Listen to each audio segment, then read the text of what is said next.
नमस्कार मु आशुतोष आपन स्वागत करुछि जीजी ट्यूटोरियल आउ एक वीडियो आज आम वीडियो देखिबा हमर टॉपिक अछि वर्गमूल केमिति काढिबा बा हम अति अल्प समय रे केउ ट्रिक्स यूज करिकि ताको हमें वर्गमूल काढि दे पारे जे कोनो संख्या भी देइथाउ हमें तार वर्गमूल काढि तो सेति प्रथमे चैनल को सब्सक्राइब कर देंतु वीडियो को फास्ट टू लास्ट पर्यंत देखु कारण आपन गथरे तार कांसेप्ट बुझेबी केमिति होउछि कोन होउछि तो सेति पय वीडियो को लास्ट पर्यंत देखि वर्गमूल काढिया पयले आपन को किछि संख्यार वर्ग मते मन रखिया पड़ो तो से कौन कर आपको 1 ରୁ ନେଇ 20 पर्यंत संख्यार वर्ग मुझे लिखिदी आपको चाहिए घोषि दे पारे 2 थर 3 थर 4 थर घोषि देले मन रखी पारे ना आप चाहिए वीडियो पॉज कर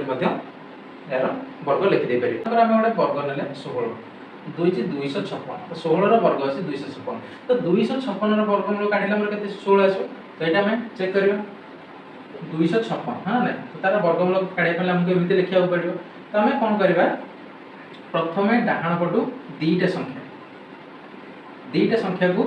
आम अलग करदे तो दीटा संख्या आम कौन अच्छी ना 56 होगा तो जो दीटा संख्या देखिले 56 तो तार आम देखा एक घर के ना 6 अच्छी तो आमको देखा पड़ो जो 6 अच्छी से कौ संख्यार वर्गर एक घर 6 अच्छी तो आम देखा एक घर 6 अच्छी कौटे पाइले गोटे जगह पाइले हाँ ना ना तो तार संख्या कौन अच्छी 4 अच्छी तो आम लिखिदे 4 आउ कौटे 6 अच्छी ना ये 36 6 अच्छी हाँ ना तो आम दीटा पाइले तो गोटे 4 वर्गर 6 अच्छी गोटे 6 वर्गर 6 अच्छी एक घर तो आम ये एक घर 6 पाइस तो आमको दीटा संख्या मिलला तो दीटा संख्या आम केमी गोटे संख्या पाइबा कौन करवा ना देखिए बाँ पटे जो संख्या गोटे बड़ी दी 2 बड़ी तो से जो 2टा अच्छी सेटा वर्गर क्या भितर आसूँ जो आम ये वर्ग बाहर करचे तार क्या भितर आसूँ 2टा मन देखिले कौटे अच्छी ना 1 और 4 भितर 2 अच्छी ये दुटा संख्या 2 अच्छी हाँ ना तो आम मूल संख्या कौन है 1 और 2 तो आम पाइगले 1 और 2 जो कौन अच्छी ना 2टा अच्छी ये कौन करवा ये जो संख्या दुटा पाइले तार छोट संख्याटा को आम हिसाब कर छोट संख्या 1 हाँ ना तो आम कौन करवा छोट संख्याटा लिखा तो आम देखो ये आम 2टा पाई 4 और 6 तो आम बर्तमान 2टा जगह 1 लिखा है ना तो देखो आप पाइले 14 और 16 2टा संख्या पाइले तो जब आप 2टा संख्या पाइले देखिए आप कन्फ्यूजन है जो कौ संख्याटार वर्ग हम 256 तो से मन रखते आपंकर गोटे सिंपल जिन अच्छे मन रखा 5 वर्ग 25 10 वर्ग 100 15 वर्ग 225 20 वर्ग 400 तो आप जब यही भाव में किसी संख्यार वर्ग को मन रखी दूसरे आप आराम वर्ग को कैलकुलेट करदे पारे तो देखो 14 16 मध्य कौन अच्छी ना 15 अच्छे तो 15 आम जब वर्ग देखा 225 तो आपंकर 256 कौन अच्छी ना 225 टू बड़ अच्छी हाँ ना तो 225 टू जब बड़ अच्छे आप संख्याटा कौन हम 16 हम 15 टू ही बड़ हम 14 आपंकर हम ना तो ये भाव जो आप केस आस कौन करा पड़ो ना से भाव में किसी आप पर्टिकुलर वर्ग मन रखा पड़ो जो हिसाब कर परवर्ती संख्या होगा पूर्ववर्ती संख्या होगा आपने जानीपर आउ गोटे एक्जामपल ना 13 मन 169 तो सेमती कौन कर 169 तार वर्गमूल काढ़ा पड़ो तो आम देखिए 69 एक घर 9 अच्छी तो आम प्रथम देखिए वर्गर कौ एक घर 9 अच्छी तो जब देखा देखो ये 3 पाइले 3 रे 9 अच्छी हाँ ना आउ गोटे 9 अच्छी 7 स्क्वायर भी एक घर 9 अच्छी तो आम 2टा संख्या पाइले गोटे हूँ 3 आ गोटे हूँ 7 आउ गोटे बढ़ीगला कौन गोटे घर 1 अच्छी ये 2टा घर सरला 1 अच्छी तो 1 आम देखिए कौ जगह अच्छे ना 1 देखो आप 1 स्क्वायर 1 अच्छी जब आप ये जो भैल्यूटा पाई जाती से लिखिदे 13 आठ लिखिदे 17 जेहतु आप कौन 2टा पाई तो जेहतु आप 2टा पाई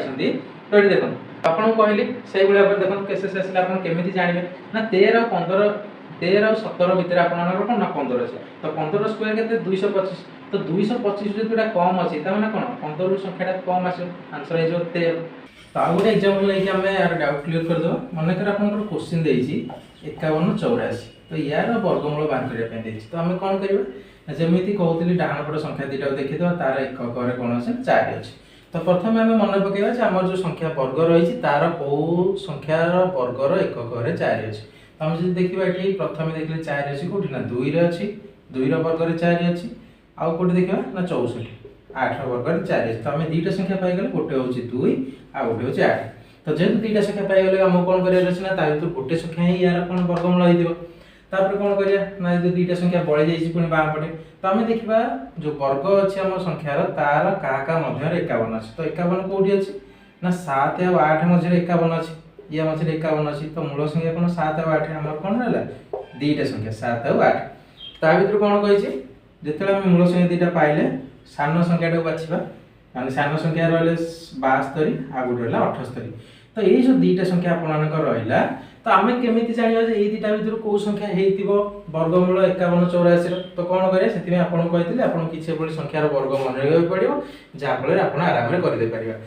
72 पाखापाखि कौन 70 अच्छी तो आम 70 वर्ग आराम से कहीदे पारे के 4900 अच्छा 78 पाखापाखि के 80 तो 80 वर्ग हेल्ले हम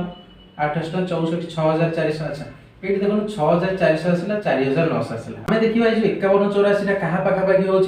ना 4900 अल्प अधिक 51 84 कि 6400 बहुत कम ताने जदि 4900 रु आमर अल्प अधिका रोची ताने 70 रु अल्प अधिका के 72 ताने आमर आंसर हो के 72 तो 51 84 वर्गमूल हम 72 तो आशा करछि हम जो वर्गमूल वीडियोटी देखिले वर्गमूल केमिति काढिबा जानिले छोट संख्यार हो बड़ संख्यार हो जो ट्रिक यूज करबा सेमिति आपनको जिते बड़ संख्यार देइथियो गोटे वर्गमूल बाहर करिया आपण आराम से मध्य बाहर कर दे परिबे त आशा करछि आज वर्गमूल वीडियो भल लागितो केमिति लागिला कमेंट सेक्शन में जणाबे भल लागितले वीडियो को लाइक करिवे बहुत बहुत शेयर करिवे आ एई भली भाबरे वीडियो देखिया पे चैनल को सब्सक्राइब करियो जमाई भूलिबे।